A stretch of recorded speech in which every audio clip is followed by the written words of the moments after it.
근데 지금 끝난 상황은 그러면 안전에 적다고 판단하기 때문에 끝나는 건가요? 아니면 여론이 더 이상 뭐 질문하는 기자 조회수도 별로 안 나오고 하는 거 보니까 여론이 좀 별로네, 뭐 신경 안 써도 되겠네. 뭐 이래서. 동학 농민의 난처 우리의 난이 실패한 거죠. 뭐. 안녕하세요. 질문하는 기자 이정주 기자 시간입니다. 어서 오십시오. 반갑습니다. 거의 한 3주? 4주 네, 추석하고 뭐 지난번에 근데 기다리는 분들이 있었어요. 유튜브로 이정주 네. 기자 오늘 안 나오나요? 뭐 네. 언제 오나요? 죄송합니다. 제가 후쿠시마를 갔다 왔어야 되는데 몇 분 안 계시지만 네. 있었습니다. 그래서 오늘 되게 따끈따끈하고 재밌는 소식 가지고 오셨는데 못 보던 사이에 단독 하셨다면서요? 네, 제가 이제 창고 방출 한번 하고 있죠 지금. 사실 단독 쓸 건 많은데 네. 네, 요거 제가 이제 좀 그 일일 브리핑이 예. 드디어 축소됐어요. 이 얘기 계속 했었잖아요. 도대체 이 그 출구 전략 우리 네. 정부가 어떻게 짤 것인가에 네. 대해서 했었는데 음. 매일 하던 거를 주 2회로 이제 지금 줄였습니다. 네. 어떤 계기로 이렇게 했다고 하던가요? 제가 일단 요 기사에 이제 배경 설명 짧게 드리면 네. 제가 오늘 뭐 단독 기자가 뭐 사실은 요새 단독이 남발하지 않습니까? 그래서 우리 시청자분들이 잘 모를 수도 있는데 저도 뭐 대단한 단독이라 주장한 게 아니라 이거를 제가 누군가 저한테 알려준 게 아니라 이 단독이 우연찮게 걸리기도 해요. 네. 추석 명절 때 제가 명절 돌아오자마자 단독을 썼거든요. 네. 명절 전날 제가 일을 했겠어요 상식적으로. 그게 아니라 안부 인사를 돌렸죠. 안부 인사를. 이 제가 벌써 한 석 달째 브리핑을 나가고 있잖아요. 그러니까 미운정 고운정 막 들었을 거 아닙니까?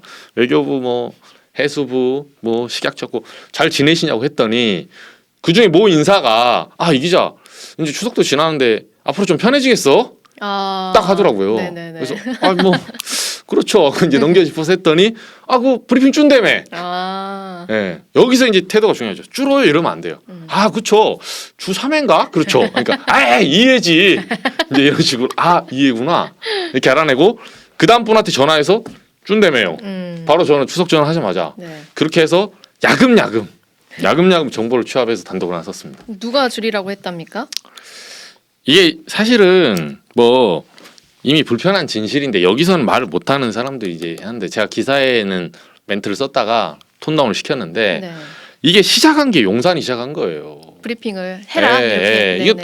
제가 이걸 단독 쓸 때 막 이 기사를 쓰고 사실 전화를 많이 받았습니다. 제가 출입이 아니니까 총리실 뭐 여기저기서 화들짝 놀라고 전화가 온 거예요. 이 기자 어디서 알았냐고. 네. 오다가 다 들었습니다. 네, 하니까 이제 불편한 거예요 한마디로. 왜냐면 위에서 찍어 누르니까. 근데 이거는 여기 출입 제가 석 달 동안 다니면서 뭐 있겠어요. 네. 저도 귀가 있는데 그래서 제가 이 전에 또 용산 대통령실 출입했잖아요. 대통령실에서 했다는 거를 이미 다 취재가 돼 있어요. 대통령실에서 처음에 이게 시작한 게 6월 15일 날 시작하거든요. 그 정앵커님도 우리 초반에 기억나시죠? 천일염. 네네. 천일염 가격 폭등한다고 난리 나서 막 르뽀가고 그랬잖아요. 그러니까 시작한 계기 자체가 사람들의 관심이 팍 쏠리니까 그렇죠. 그걸 좀 달래보려고 네. 한 거였고. 네, 그때 갑자기 매일 브리핑해 네. 이렇게 지시가 내려온 거예요. 천일염 잡으라고. 이게 안전해 이렇게 하라고. 그래서 용산 대통령실에서 이게 바로 다이렉트로 내려갔고 그래서 월화수목금 휴일 빼고 매일 하는 거예요 브리핑을. 네네.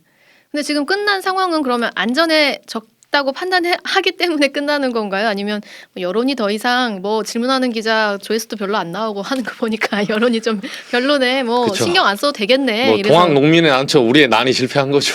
뭐 난이라 표현해서 제가 그러던데 실패라고 말하지 맙시다. 명확히 말하면 이게 사실 정치 이슈잖아요. 네네. 그리고 뭐 우리 애청자들한테는 죄송하지만 제가 웬만하면 정치 이슈를 안 건드리려고. 왜냐하면 우리 말했지만 이재명 대표가 단식 전부터 이걸 끌고 들어와서 막 밖에 나가서 여름에 막 장애투쟁하고 그랬잖아요. 근데 우리가 거기서 사실은 약간 규합해서 선동할 수도 있었어요. 저는 예. 뭐 여러 가지 선동할 수 있었는데 우리가 중립을 지켰잖아요. 중립이란 거는 이건 문재인 정부 때도 어차피 IAEA 이런 어떤 보고서를 신뢰한다 이런 식으로 정의용 장관이 말하고 강경화 장관이 당시에 일본의 주권국의 얘기다 네. 이렇게 했는 게 어느 정도는 이율배반 부분이 있다. 다만 지금 집권당이 여당이 윤석열 정부이기 때문에 현 정부가 51대 49로 조금이라도 솔루션을 들고 있기 때문에 더 책임이 있다. 이렇게 약간 양비론을 섰죠 우리는. 그러다 보니까 조회수가 안 나온 거예요. 후회합니다. 한쪽에 섰어야 되는데 시원하게. 저희는 뭐 정도 언론의 길을 걷고 있습니다. 알겠습니다. 자, 근데 그래서 좀 아쉬운 거예요. 이게 뭐 계속 말씀드렸지만 지금 브리핑을 필두로, 그러니까 브리핑의 어떤 그 상징 같은 거예요. 우리 정부의 오염수 방류에 대한 대응으로서. 그쵸. 근데 지금 일본 언론에서는 애초에 이 오염수 방류가 이제 30년 정도로 내다봤는데 그걸로 절대 끝나지 않는다. 이런 보도가 계속 나오고 있거든요. 근데 우리는 초반부터 빡세게 대응해 해가지고 브리핑 매번 딱 매일매일 시작했다가 지금 한 4개월 지났습니까? 그렇죠. 석 달 조금 지났죠. 네, 반만에 2번으로 톤 다운하고 아마 연말 가기 전에 이제 끝내지 않겠습니까? 그렇죠. 이건 이제 어떻게 보면 30년이 더 넘게 걸리는 장기 레이스인데 우리 대응은 벌써 좀 끝났다 이런 인상을 받는 거거든요. 제가 이 브리핑 가서 이런 질문을 한 적이 있었어요. 그 정부 관계자들 입장에서는 좀 아플 수도 있는데, 그러니까 일본이 이걸 30년 안에 방류하겠다. 그러니까 보시면 알겠지만 여기 원전이 있고 네. 옆에 물이 있잖아요. 물을 30년 안에 방류하겠다. 이렇게 얘기한 게 아니에요. 그게 아니라 물을 방류하는 이유가 있을 거 아닙니까? 예를 들면, 그러니까 우리가 뭘 물어볼 때 기사를 열심히 써서 뭐 이런저런 거 뭐 해야겠다. 그러면 기사를 열심히 써서 내가 이런 어떤 진실을 밝히겠다. 그게 목적입니까? 그걸 통해서 국민들이 알 권리를 보장하고 알 권리를 보장하면서 권력을 견제하는 게 기자의 목적이잖아요. 예를 들어서 우리가 그것처럼 저기 끝단의 목적이 있다면 오염수를 방류하는 거는 오염수를 뭐 안에 갖고 있기 수조에는 조금 뭐 이게 관상용은 아니다. 이래서 방류하는 게 아니에요. 폐로 원자로를 폐쇄시키는 거죠. 거기 있는 물을 치우고 134만 톤의 물을 치우고 거기 오염이 돼 있을 거 아닙니까? 그 많은 탱크를 다 치운 자리에 뭐 불도저나 이런 기구를 이용해서 지금 거기가 노심 용융이라 하죠. 녹아 있어요. 여기가 3,000도씨까지 뭐 1,000도씨까지 올라가잖아요. 땅이 녹아요. 콘크리트가 녹아요. 우리는 상상할 수 없는 온도지만 용암처럼. 그래서 거기에 로봇 뭐 이런 어떤 무인 로봇이 들어가서 치우든 뭐 하든 잔해를 치워가지고 거기 쓰레기를 다 이제 고준위 방패물이죠. 네네. 담아서 처리한 다음에 그 땅을 재생시키려는 게 목적입니다. 근데 그 재생의 시한이 일본 정부가 발표한 게 2051년이에요. 근데 턱도 없다, 택도 없다. 폐로 작업인데 폐로 작업을 28년 동안 하겠다는 거니까 방류는 그 전에 해야 될 거 아닙니까? 네. 방류는 아무리 늦어도 27년 11개월 29일 안에 끝내야 돼요. 안 그래요? 폐로 작업을 하루 만에 한다 치고. 네네. 그래서 제가 이걸 물어봤어요 그때.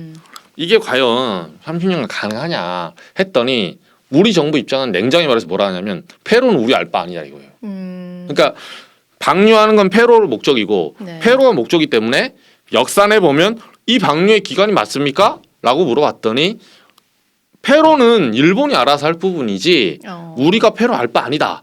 우리는 오염수의 이 방류 기간과 그래서 그 오염수가 n분의 1로 매일매일 460도씩 나오고 있잖아요. 이게 안전하지 않냐 핵종이 이것만 따지겠다. 이렇게 얘기를 하더라고요. 답답합니다. 네. 내 임기 안에 내가 공무원 할 동안에만 아무 일 안 생기면 되는 거 아니야? 그거죠. 이 소리로 들려서 그거죠. 화나는데요. 네. 그래서 제가 그래서 아니 우리가 뭐 그러잖아요. 정권이야 유한하고 정권뿐만 아니라 모든 시대가 우리가 먼 미래에서 무슨 탄소 중립인 이런 얘기하는 것도 우리야 지구에 뭐 환경운동가들 하는 말로 표현하면 우리가 지구에 잠시 머물렀다 가지만 우리 후세대는 가면 죽으란 거예요.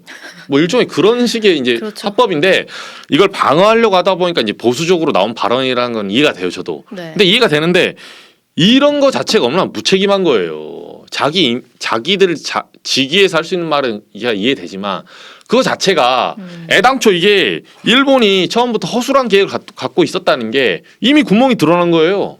여기에 대해서 답을 못한다는 것 자체가. 주 2회로 줄어든 오염수 브리핑에서 앞으로 이정주 기자가 뭘 해야 지금 정부 반응은 바뀌질 않고 있고 딱 뭐 애둘러 말하지만 사실 우린 여기까지만 하면 되잖아. 딱 이 그거죠. 입장이다 보니까 그거죠. 힘이 많이 빠집니다. 그렇죠. 이거는 그리고 제가 늘 방송에서도 말했지만 그 조금 딜레마는 있어요. 왜냐하면 방사능 자체가 저도 이게 그러니까 위험한지 아니었는지는 끝단은 알 수 없는데 만약에 이게 위험하다고 가정해도 이게 장기 축적된 그런 환경 오염이에요. 예. 그러니까 오늘 뭐 예를 들어서 우리가 오늘 이 앞에 뭐 어떤 약품 먹었다.